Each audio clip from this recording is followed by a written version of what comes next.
What is up, sexy people of the internet? It is Dave, it is Duncan, back from Metal Epidemic for another album review. For this review, Duncan and I have been checking out the new album from London death metal quintet, Vacuous. The band's new album, In His Blood, will be released on February 28th via Relapse Records.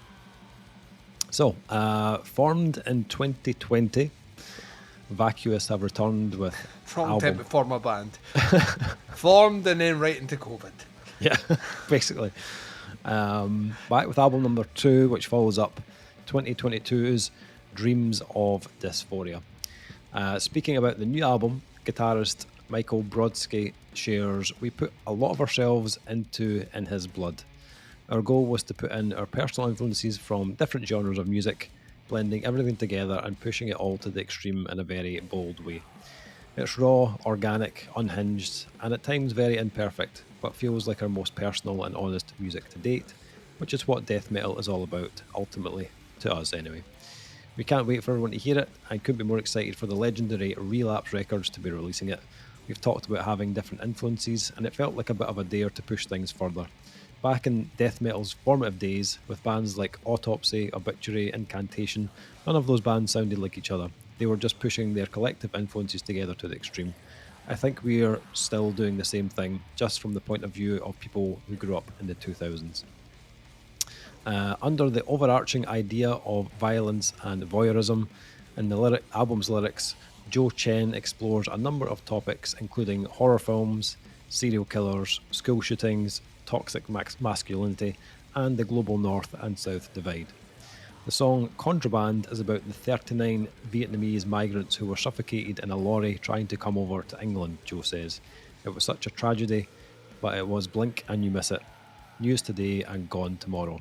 I was born in London, but my family are from Malaysia, which is historically a poor country. There's such a juxtaposition when I go back there. Here in the West, generally, people are often so comfortable. The only access that some people have to extreme poverty and violence is online. Going forward, Vacuous want to keep pushing boundaries, being spontaneous and taking risks. We want to have a discography where every album is distinct. We don't want to feel like we're repeating ourselves. You think of a band like Carcass who do this, and it's super fun to listen to. We just want to keep trying something different." The album was recorded at Holy Mountain Studio by Stanley Gravitt, and then mastered by the magnificent and majestic Brad Boatwright. We love you, Brad. You're the man. Vacuous. I was aware of who Vacuous were before this. Absolutely. I was a big fan of their 2022 release, Dreams of Dysphoria, which went a little bit under the radar, in my opinion. Yeah, I'd never heard of it, so... but then I'm not part of the death metal grapevine. You are. Big death metal Dave. But they were also like relatively new. Like this was first album. They'd only been together a couple of years. So I'm really, really excited to see them now on Relapse Records. It's a fucking huge get. Absolutely. I'm glad that label have seen something in the band and are giving them a bigger platform with this release. Dreams of Dysphoria was a fairly kind of blunt forced trauma type album. It kind of ticked all the boxes of that like dank, filthy death metal, just like really in the gutter type death metal. Not a lot of frills. Didn't like veer too far away from the kind of death metal sound. Maybe a touch of like doom in here and there, and a little bit of a kind of blackened atmosphere at times, you know, kind of coating the album, but fairly straight down the line. When I hit play on this release, I was kind of taken aback, to be honest. I don't think I was expecting quite as much of a shift on this release. I kind of had it in my head this was going to continue down the same path as Dreams of Dysphoria. And I was kind of like, for the first few songs, I was just kind of sitting there like, what the fuck's going on here? And it's not like they've changed their identity. This is still a death metal album, like at its core, but they've most definitely pushed some new ideas into this album. honestly, like when I finished my first listen, I was like, all right, okay, I wasn't expecting it at all. So I kind of left it for a couple of days, and I was like, going to go back to it again, see what the second listen's like. And I think like the second listen, because I knew to expect, something different, I was kind of more like prepared for it. And my second listen was totally different. I was like just totally clicked with it on the second time round, and I was kind of able to listen to it in a new light, and it kind of sounded like, okay, this band have developed their sound on this release to that, taking it kind of to the next level. It felt like a lot of the little kind of flickers that were kind of out with the norm on Dreams of Dysphoria, a lot of that's been kind of heightened on this album. So the kind of bleak, kind of almost like echoing atmosphere has gone from just like a coating on the first album to like a full-blown entity on this release. And it is fucking grim on this release. Actually, I think it was maybe the second listen, I was starting to get a bit more of a, almost like a little bit, reminded me a little bit of the Null album in ways, as spoken. It has that kind of like sort of malevolence to it, and that runs really deep on this release, as does the kind of the blackened element of the band, which has also been like intensified on this release, and it kind of goes hand in hand with that atmosphere. Those two elements are really just kind of elevating the more ominous side of this album. Tracks like Hunger, for example, just really foreboding kind of sound. When I was listening, it was like, this is the type of shit fucking Count Orlok listens to in his fucking lair. You know what I mean? This is the shit he's jamming right now. I'd also say this album is like a touch more up tempo than the debut, like kind of pace wise. The debut did tend to sit in a kind of fairly kind of churning kind of death metal tempo. But I think the reason for the increase in pace on this one is the inclusion of, as I said, more kind of blackened elements, but also there's a heavier supply of punk on this album, which, again, there was on the debut, little moments of it. Tracks like Body of Punishment had a kind of like punkier kind of rhythm on it. But on this, it feels much more embedded on In His Blood, which it almost gives some of the riffs a more kind of like angular feel at times. This it doesn't feel quite as like, I don't want to say meat and potatoes, because it wasn't a meat and potatoes album, but it's not as much of that on this release. But I mean, I really like the debut, so that's not like a criticism, but this definitely goes more kind of off-piste rhythmically and musically. But what I really enjoyed was they never overplay. So whatever they're doing, they always seem to leave a bit of room for that kind of haunting atmosphere, those eerie kind of guitar melodies. So they know exactly when to kind of pull back ever so slightly, and just let the mood of the track kind of seep through. Immersion is like a great example of that, where it has this like kind of dark synth tone running in the background. When I heard that, I was like, almost like a little bit Poison Ruin-esque at times, but it really makes the track kind of stand out. And I think, honestly, this album is much more kind of interlinked than the debut because of those elements, the way they've used them. It feels more like kind of thematic in a way, rather than just like a bunch of songs. It definitely feels much more cohesive. There's a part in I think it's Stress Positions, the track's called, where there's this kind of like layer of a synth that comes in, and it's just like so extremely menacing. It kind of puts you on edge when you hear it, but it's absolutely awesome the way they've used it. Vocally, I think where I think a lot of my attention was most occupied on this release. Joe Chen, his vocals on Dreams of Dysphoria were just like disgusting. Like, I loved every second of it on that album. On In His Blood, he's very much still hitting a lot of those kind of dank, kind of guttural sounds, but he's added in this more kind of like anguished kind of delivery in certain sections. Again, a little touch of Null in there at times. It does that kind of gargled kind of sound, which is something Jamie from Null does. He calls it a blood gargle or something like that. Blood gargle, yeah. But it's just like another weapon that Joe's added to his vocal attack that gives these tracks again more personality. The other thing that just fucking blew my mind on this was the production. Oh, Dave. The production on this is filthier than a junkie's fingernails, right? This is fucking disgusting. And I was listening, I was like, this is just absolutely rancid sounding. And I was like, who produced this again? I was like, oh, it's Stanley Gravitt. I was like, what did he do again? Because I was like, we've spoken about him recently. So I was like, I better go and Google that, put in Stanley's name. The worst vision ever. Like, description just fucking rank. So Stanley Gravitt is the same dude who produced Little Weight by 40 Watt Sun. Right? And when I read that, I was like... That must have been an exciting year for him. Yeah. What happened to Stanley? Like, what happened to him? How did you go from 40 Watt Sun to this? We need to sit him down, bring out the teddy bear, and ask him where the band touched him. I mean... It's like night and day in Jesus comparison. Christ. But, I mean, I absolutely love it. Like, the sound on this album is just fucking awesome. The guitars are just really, like, murky sounding, but they've still got that, like, really depth, you know, that weight to them. The bass doesn't, like, completely stick out, but you can feel it on the album. And the vocals are just extremely well mixed. I love that kind of heavy reverb they've got on the vocals. It's very kind of old school, kind of 90s death metal, but absolutely brilliant. And like, when I was listening, I was like, they've picked absolutely the right guy to produce this album. Like, the character that he's got, and just the tone of the album is just, it's disgusting in the best possible way. Like, and it's not overproduced in the slightest, but it's exactly how it should be.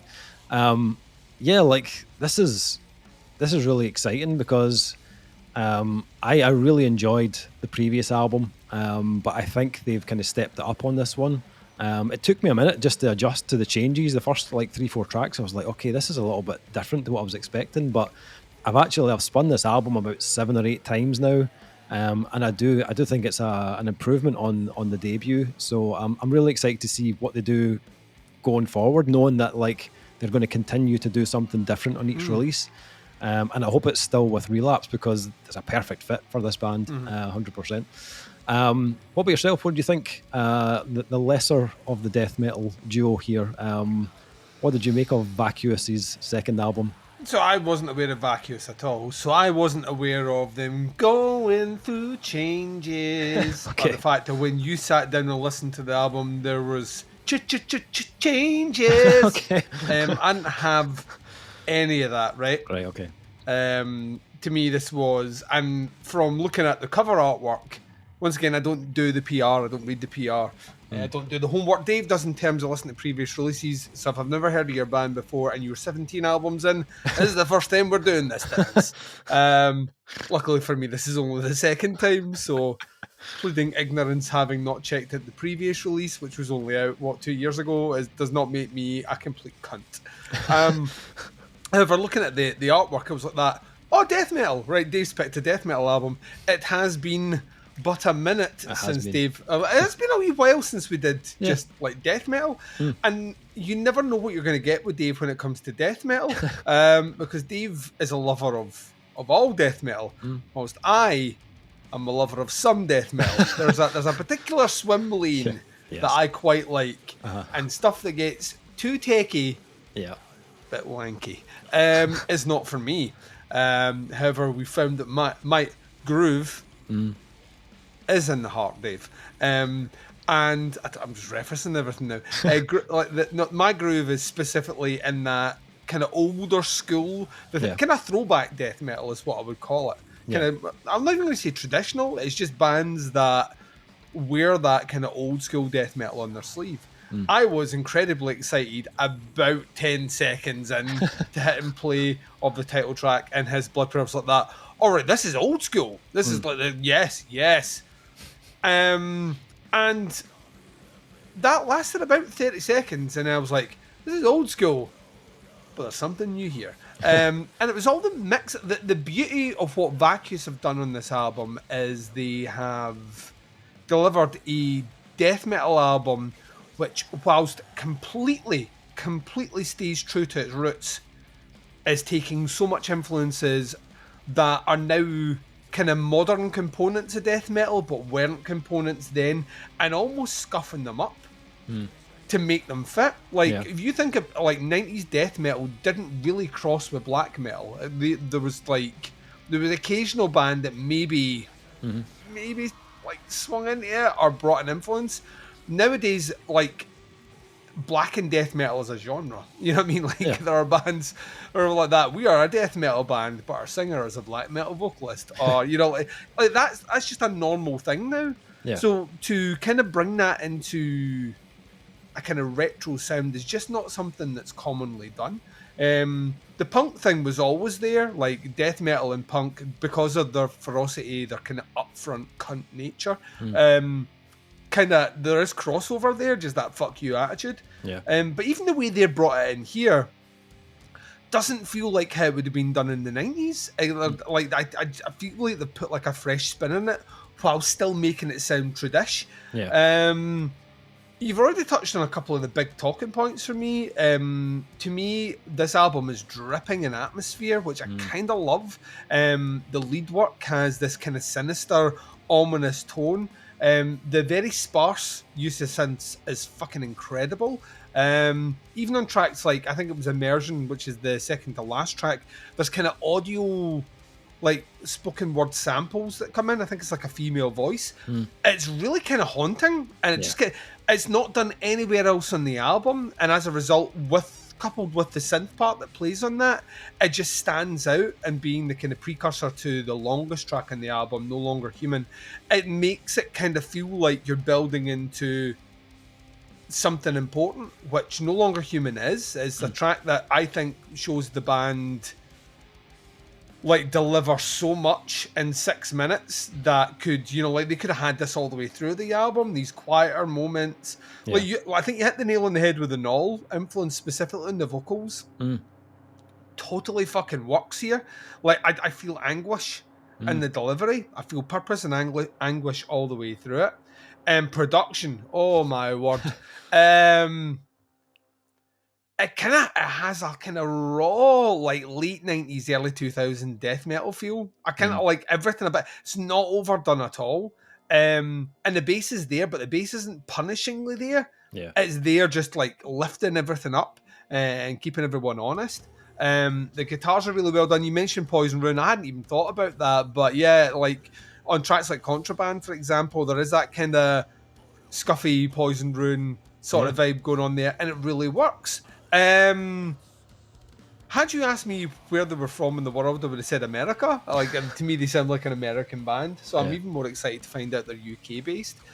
This is awesome. Like, they're like having been away from death metal reviews now for a couple of months, to come back in, and this is the first big death metal album we've listened to this year.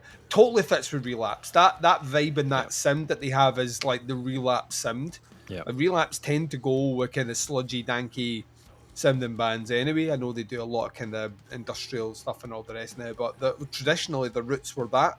So it's a great fit for them. Yeah, and I'd like a really, really, really compelling listen. I didn't do the 7 that you did, but I easily blistered through this about 5 times. And each time was just like, it's fucking awesome. Plus, and the one thing we didn't mention, it's under 35 minutes long. I mean, this is what I want from my death metal albums, like tracks that feel important, that get to the fucking point. And I think you used as a term there in your review that there isn't anything overdone here, which bands in this genre have a tendency to do. And I don't feel like I got like even the same technique done twice. Like blast beats are used in different parts, so not like commonly used in every single verse or like in every single interlude.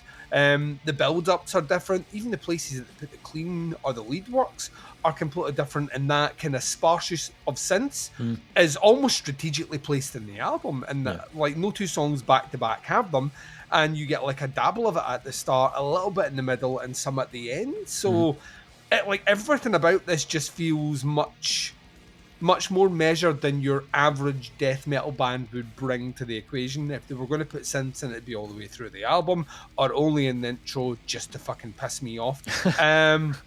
But like the way it's incorporated and the way it's followed through is just really smart. and the songwriting just kind of levels up that as well. The blackened stuff they do in here is excellent. Yeah. I love blackened elements when they're utilized right, and they're used really, really, really, really fucking well here. Like all the ferocity of like a Death Heaven, but like stripped back and just just nasty 90s. Yeah, like to me, they're now on my radar. Granted, I'm 4 years late to the party. Love to see this live. Would love to see this live. Because I get the feel. Oh, he's giving me a wink. Right. Is it that Dave knows something I don't know? Which that's because I'm not. You know, it's because you heard it through the grapevine. Death metal grapevine. Yeah. This is awesome. Really, really, really, really enjoyed this. Nice. Okay, final thing, scores for the new album from Vacuous. Yeah, as I said, I was a fan of the previous album. I'd have probably went 4 out of 5 on their debut. This for me is a step up. Love the amount of atmosphere, the blackened elements, just how absolutely horrific it sounds in the best way. I'm going to go 4.5. I think this is a step up from the previous album. Really enjoyed this. What about yourself? Oh, I'm joining you. This is a 4.5. This is a fucking great. This to me is now. Here's my benchmark death metal album for 2025. Nice. Bring it. Nice. Rest of the year. Like I can't wait. Awesome. So the band are on tour in April. Of course, they are playing various venues in the UK, hitting Glasgow on the 17th of April at the Flying Duck. Oh right, we've been there. That's fine. Yeah. We know where that is. Yep. It's basement venues. Really be nasty. Yeah, perfect. Absolutely perfect. Okay, so Vacuous, the new album coming out on February 28th in His Blood on Relapse Records. Links below to the band, the pre-order, one of the singles. Check out, have a listen, see what you think. Happy to hear your thoughts and opinions on it. That is the review. Thank you for checking it out. We'll be back with another review very soon. But until then, take care. Speak to you soon. Bye, everyone.